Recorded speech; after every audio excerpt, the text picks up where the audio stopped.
د نبی اکرم صلی الله علیه وسلم د طائف د سفر کیسه.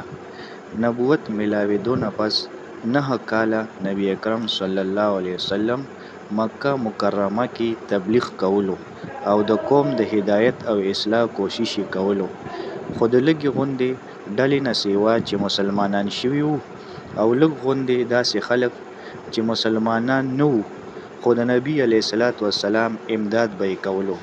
اکثر د مکې مکرمې کافرانو نبی کریم صلی الله علیه وسلم او د دوی اصحابو کرامو رضوان الله علیهم اجمعین ته هر قسمه تکلیفونه رسول، ټوکې به یې ورپورې کولې او څه چې بدې کېدی شول ایله به یې پرې نه کوله.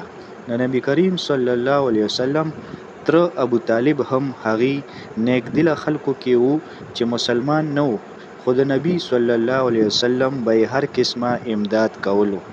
د نبوت په 10م کال چې ابو طالب هم وفات شو، نو کافرانو ته نور هم د هر قسمه په ازادۍ د اسلام نه منع کولو او مسلمانانو ته د تکلیف رسولو موقع په لاس ورغله. نبی اکرم صلی الله علیه وسلم په دې خیال طائف ته تشریف یوړو چې هلته د ثقیف قبیله لویه ډله ده.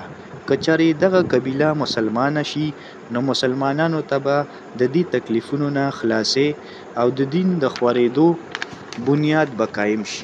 هلته رسېدلو نه پس د قبیلې 3 سردارانو سره چې د لوی درجې ګڼلی شو خبرې اترې وکړې او د الله جل شانو دین طرف ته یې راوبلل او د الله رسول یعنی خپل مدد طرف ته یې متوجه کړل. خو د هغې خلکو په ځای د دې چې د دین خبره یې قبوله کړې وې یا کم ناکم د عربو د مشهورې مېلمستیا په لحاظ د یو نوي راغلي مېلمه یې خاطر مدارت کړې وې، صفا جواب یې ورکړو او ډیر په بېروخۍ او بد اخلاقۍ سره پیش راغلل. هغوی دا هم خوښه نه کړه چې نبی کریم صلی الله علیه وسلم دلته پاتې شي. کوم خلک یې چې سرداران ګڼلي وو او ورسره یې خبرې کړې وې چې دوی به شریفان وي او په ادب به خبرې وکړي، په هغوی کې یو وي چې اوهو بس هم ته الله نبی جوړ کړی او را لېږلی. دویم وی چې الله ستا نه سیوا نور څوک نه موندل چې هغه رسول را لېږلی و. دریم وی چې زه تا سره خبرې کول نه غواړم، ځکه که چېرې ته واقعي نبي څنګه چې ستا دعوه ده نو ستا خبرې نه انکار کول د مصیبت نه خالی نه دي، او که چېرې دروغ وای نو زه داسې سړي سره خبرې کول نه غواړم.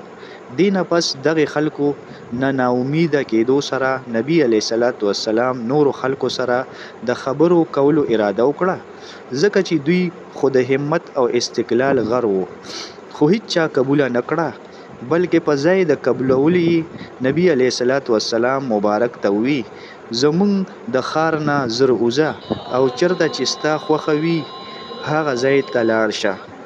نبی اکرم صلی الله علیه وسلم هر کله چې د هغوی نه ناامیده شو او واپس کېده نو دغې خلکو د ښار هلکان ورپسې کړل چې ورپورې ټوکې وکړي، لاسونه ورپسې اوپړه کوي، په کاڼو یې اولي، تر دې چې نبی علیه الصلاة والسلام دواړه پڼې مبارکې د وینې په وتلو رنګ بنګ شوې. نبی اکرم صلی الله علیه وسلم هم په دې حالت کې واپس شو. کله چې په لاره کې یو ځای د دې شریرانو نه په امن شو نو نبی علیه الصلاة والسلام مبارک دا دعا وغوښتله: ای الله، تا ته شکایت کومه زه د خپلې کمزورۍ او بېوسۍ او په خلکو کې د ذلت او رسوایۍ. ای ارحم الراحمین، ته د ضعیفانو رب او ته زما پروردګار یې. ته ما چاته حواله کوي؟ چا اجنبي پردي ته چې ما وویني تندی تریو کړي، یا چا دشمن ته چې هغه ته تا په ما قابو ورکړې. ای الله تعالی، که چېرې ته ما نه ناراضه نه یې نو ما ته د هیڅ چا پروا نشته، ستا حفاظت ماله بس دی. زه ستا د مخ د هغې رڼا په توفیل په کومې سره چې ټولې تیارې روښانه شوې او په کومې سره چې د دنیا او د آخرت ټول کارونه سمیږي، د دې خبرې نه پناه غواړم چې په ما باندې د ستا غوسه وي یا ته ما نه ناراضه یې. ستا ناراضتیا تر هغه وخته پورې لرې کول ضروري دي تر څو چې ته راضي شوی نه یې. ستا نه سیوا څه طاقت شته نه څه قوت. د مالک الملک شان قهاري ته په دې باندې جوش راتلل وو چې حضرت جبرائیل امین علیه السلام تشریف راوړو. د سلام نه پس یې عرض وکړو چې الله جل شانو ستا د قوم هغه خبرې چې تا سره وشوې واورېدې او د هغوی جوابونه یې واورېدل، او یوه فرشته چې د هغې متعلق د غرونو خدمت ته تاسو ته یې رالیږلې ده چې ستاسو څنګه غواړئ نو دې ته حکم ورکړئ. دې نه پس هغې فرشتې سلام وکړ او عرض یې وکړه چې زه ستاسو ارشاد فرمایئ زه د هغې تعمیل وکړم. که چېرې ارشاد وي نو دا دواړه طرفونو غرونه به یو ځای کړم چې په هغې به د ټول په منځ کې چخړي شي، او که نوره څه سزا تاسو تجویز کوئ وفرمایئ.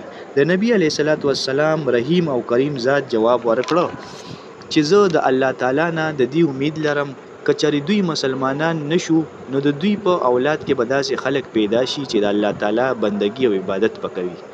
فایده کې شیخ صاحب لیکي دا دی اخلاق د هغه کریم ذات چې د چا مونږ خلک نوم اخلو مونږ یې په لږ غوندې تکلیف یا د چا معمولی غوندې کنزل کولو سره داسې د اور په شان لمبه شو چې بیا ټول عمر د هغې بدله نه خلاصیږي.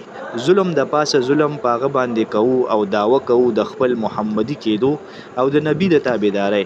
نبی اکرم صلی الله علیه وسلم سره د دې دومره سخت تکلیف او مشقت نه خیری کوي او نه څه بدله اخلي. الله پاک دې په دې عمل کولو توفیق را نصیب کړي. آمین ثم آمین.